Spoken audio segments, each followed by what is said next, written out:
decides on the teacher speaker. This year, I would like to introduce Mr. Tom Duggan, who's going to introduce the teacher speaker.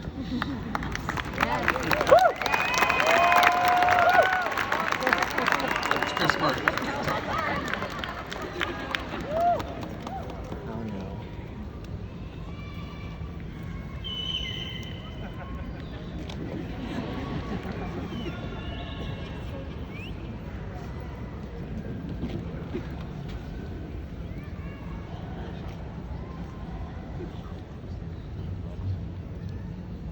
Hey everybody, this is exciting, isn't it? This is an amazing day, and we are in an amazing place. Veterans Memorial Coliseum. The Glass Palace. This is the place where 47 years ago, nearly to this day, one Bill Walton led the Portland Trail Blazers to our only NBA championship right here. On that day, he had 20 points, 23 rebounds, 7 assists, and 8 block shots. Thank you, Bill. This is also the same place where 24 years later, or 24 years ago, I should say, Tualatin High School boys basketball competed hard, but lost in the state championship game to an unbeaten Jefferson team that had 5 D1 starters. And that's the best finish we ever had, well, until you guys got here. You guys got us 2 and almost a third, and you're the only class to have won all of their last games. Congratulations and thank you for that. This is also the place where every Tualatin senior class has graduated since 2008. And it's exciting because this year, Miss Kish, Miss Bailey, Mr. Murray, and myself, we get to join you. Let's make the most of our new opportunities. Can we come to that agreement? You know, Bill Walton said it the best when he said, life is about growth. Let's make it a priority to wake up every day, find something new to learn and something fun to do. And with that, I would like to turn it over to the finest teacher that I've ever had the privilege of working with, your chosen faculty speaker, Mr. Chris Murray.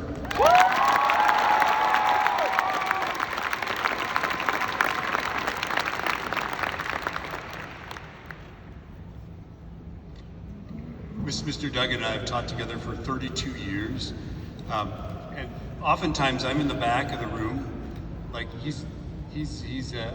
the Ed McMahon to him. I mean, like he'll tell jokes, and the kids don't always get jokes these days, you know.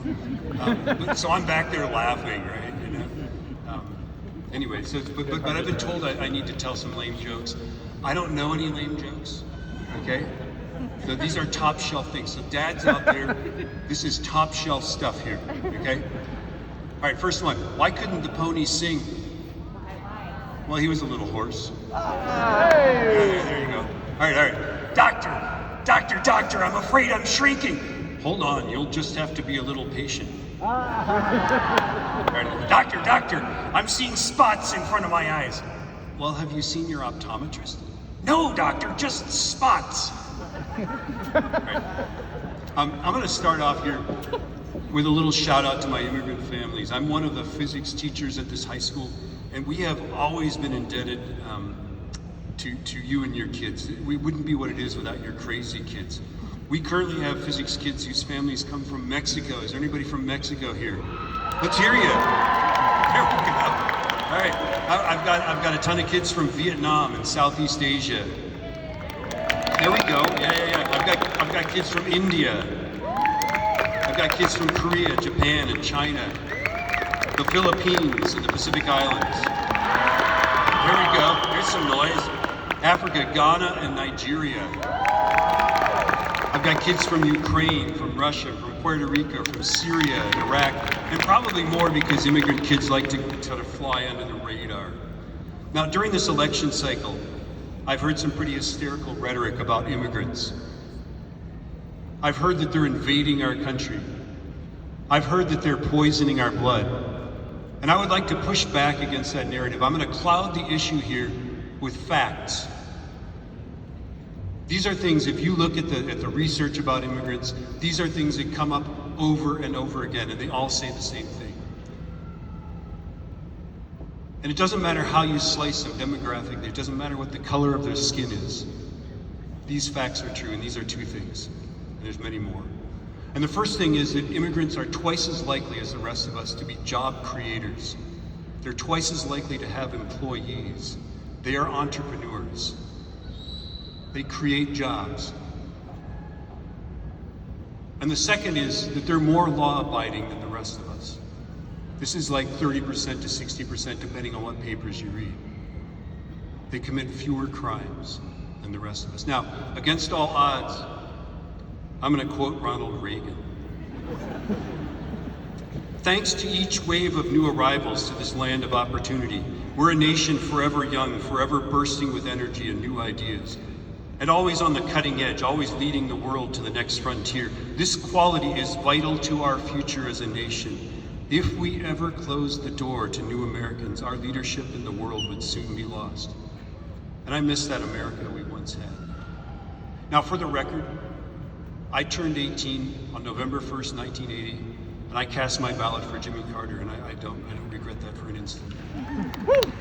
And now, the speech.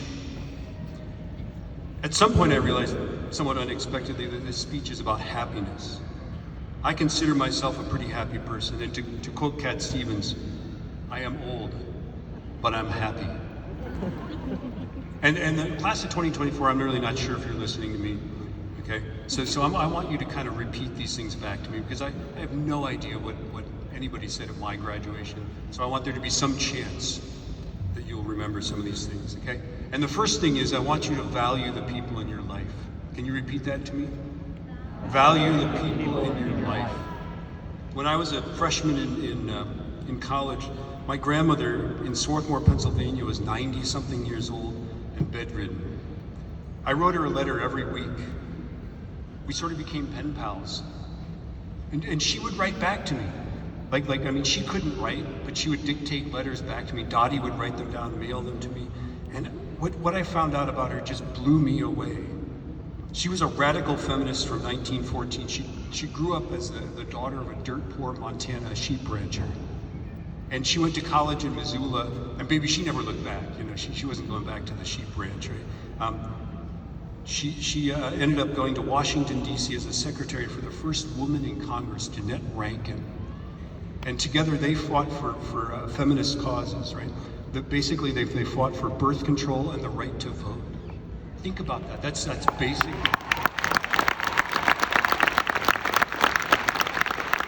That is basic rights. The right to control what happens to your own body, and the right to have a say in the political process.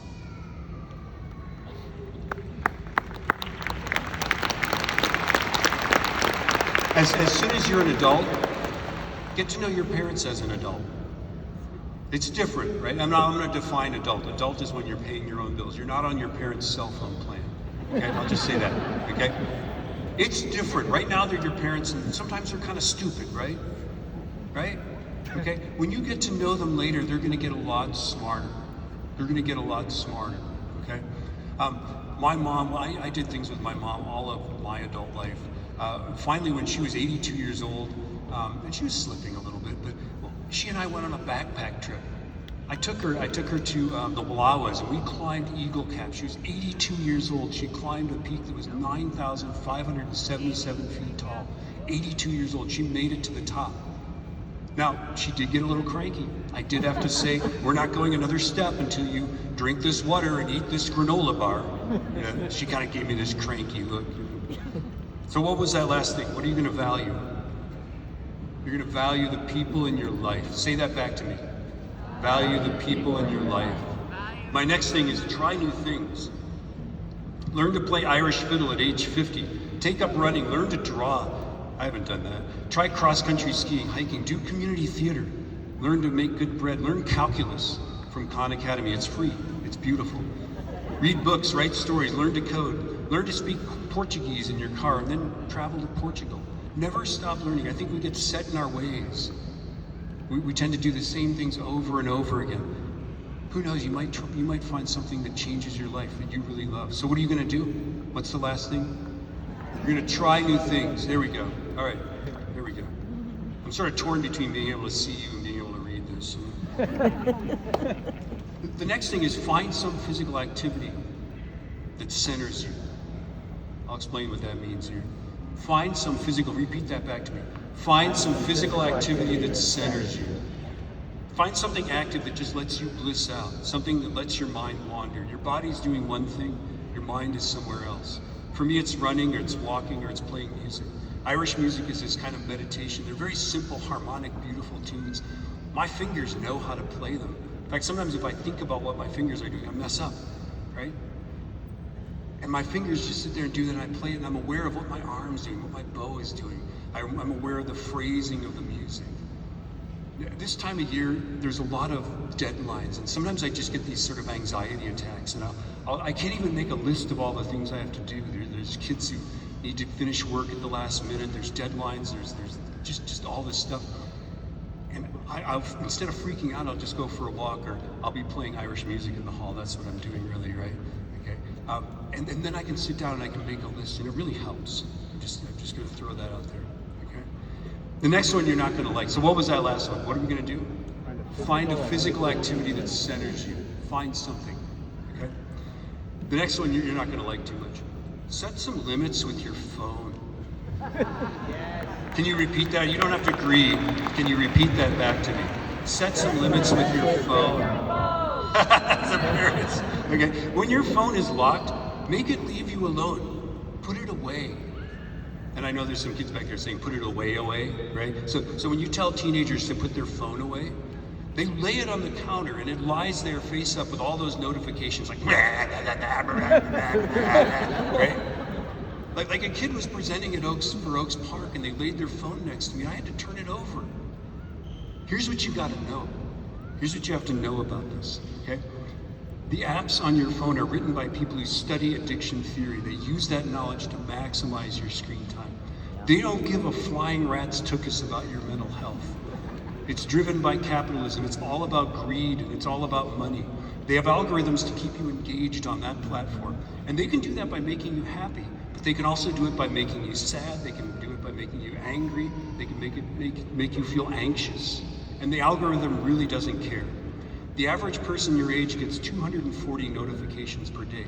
That's every 6 minutes. That's not every 6 waking minutes. That's every 6 minutes on average. That's crazy. Every 6 minutes your phone is demanding your attention. Every 6 minutes you're taken away from this moment in this place with these people. Personally, I know myself. I turn them all off. I know that if I've got my notifications on and my phone shakes or makes a noise, then I'm under the spell of that app. I can't do anything. I can't think of anything. Personally, I've just got to find out what that was, right? So turn them all off. Now, here's what you got to know, right? When you turn off the notifications, the apps will kind of freak out. Like, are you sure you want to do this? You're turning off your notifications, right? Like I had to tell WhatsApp, I installed it because my daughter's in Ireland. I had to tell it like 7 times, no, I really don't want push notifications. It's enough for me to just check my phone. Okay. So just with my notifications off, I use my phone on my own terms. I think of it like sitting down at a computer, picking up a book. You need to be the person in charge, not the person who writes those apps. Now your friends are going to push back on you. They're going to be like, why didn't you answer my text right away? And your answer is, because I'm in this moment, in this place with these people. Thank you. And please, for God's sake, if you're on a date with someone, turn off your notifications, put your phone face down and leave it. Lay it on the table, let it lie there on the table.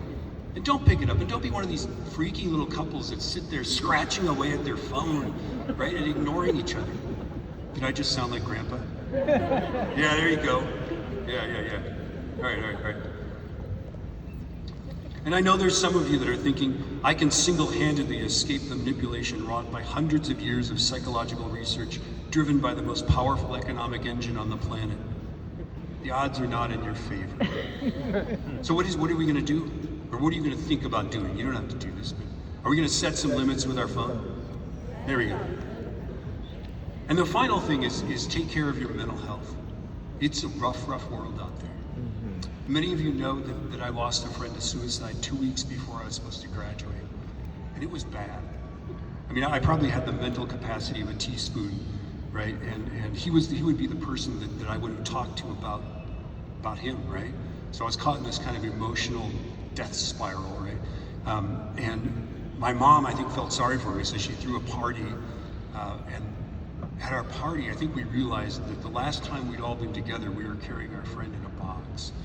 Now, without going into too much detail, my friend died with a phone in his hands.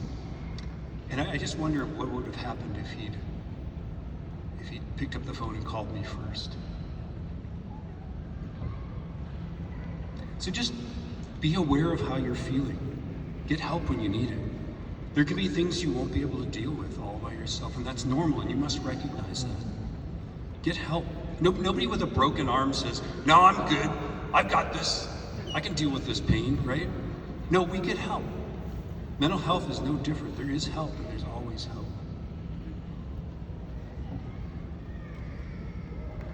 May the road rise to meet you. May the wind be at your back. May the rain fall soft upon your fields. And until we meet again, may God hold you in the palm of his hand. Thank you.